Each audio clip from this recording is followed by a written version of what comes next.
Hello, my name's Dr. Phil Davies. I'm speaking to you from my practice in Hampshire.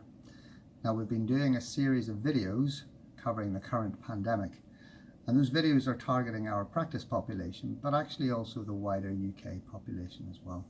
This particular video is a summary piece targeting our younger patients under 65. Now, such patients may well have a rather more milder course in most cases compared to elderly patients, but that's not a rule, and there are some young people in their 20s who are in ICU, and some have died, sadly.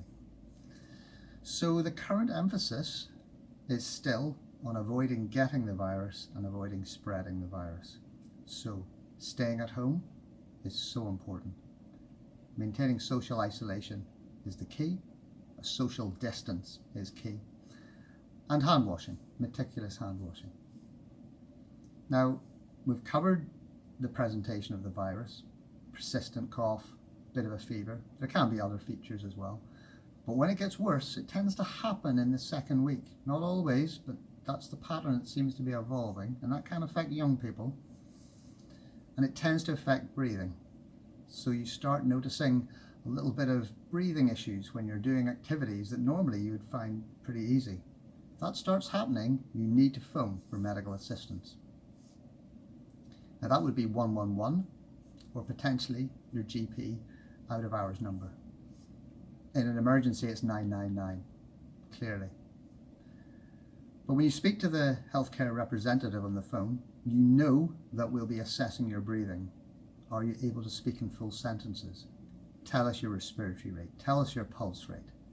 Not everyone knows that sort of thing, but if you listen to these videos and you've learnt from the videos how to take your respiratory rate at rest, how to take your pulse rate at the neck and at the wrist at rest. You may even have learned how to do your Roth score. And if you know the values for your Roth score, respiratory rate and pulse rate now when you're well, at rest, write it down. You might forget. And then when you're unwell, we'll get you to do them again. And if you have those values for us in a telephone consultation, it's gold dust. It's like having a paramedic out there. It makes us more able to make very accurate choices and decisions about what to do with you as a patient.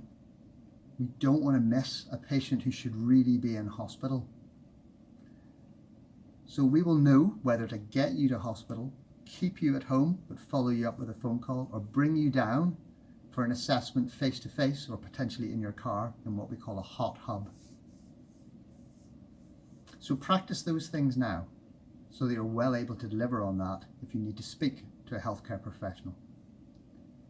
Now I want to touch on another matter again. We said at the beginning that avoiding the spread of the virus is extremely important at this stage, and staying at home is therefore extremely important. Vast majority of people, including the vast majority of young guys, are doing that. But we do know that there are pockets of younger people who are thinking, we're not going to get ill. We've heard them say that. We're not going to get ill. We're okay. And they're hanging out in crowds, groups, in the parks, and in house parties, chilling together. But if they get the virus and they're not aware of it, they will spread it.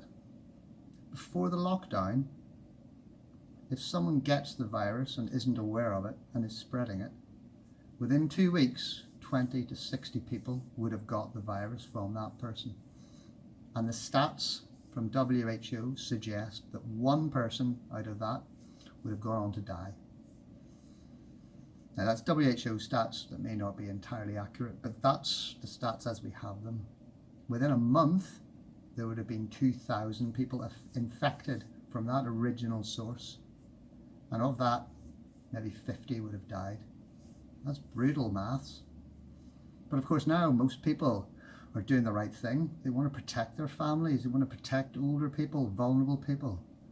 And so they're biting the bullet and staying at home. Now by doing that, that makes spread much less likely. But if you're still out there hanging out with your friends thinking, well, I'm only spreading it between young people, it's just not the case, because you just need a chink in your armour. One person has to go home to their relatives and spread it. It will be spread. and ultimately people will die. And of course, later on in the year, we'll have antibody tests that are reliable, and we'll all get them, all of us. We'll all be tested to see if we've had the virus, in some cases unbeknown to ourselves. And are we immune, potentially? But if you find out that you've had the virus, and you know that you pretty much sacked the idea of social distance and you hung out with your friends because you were young, well then you know that you will have spread it. And the law of maths still happens.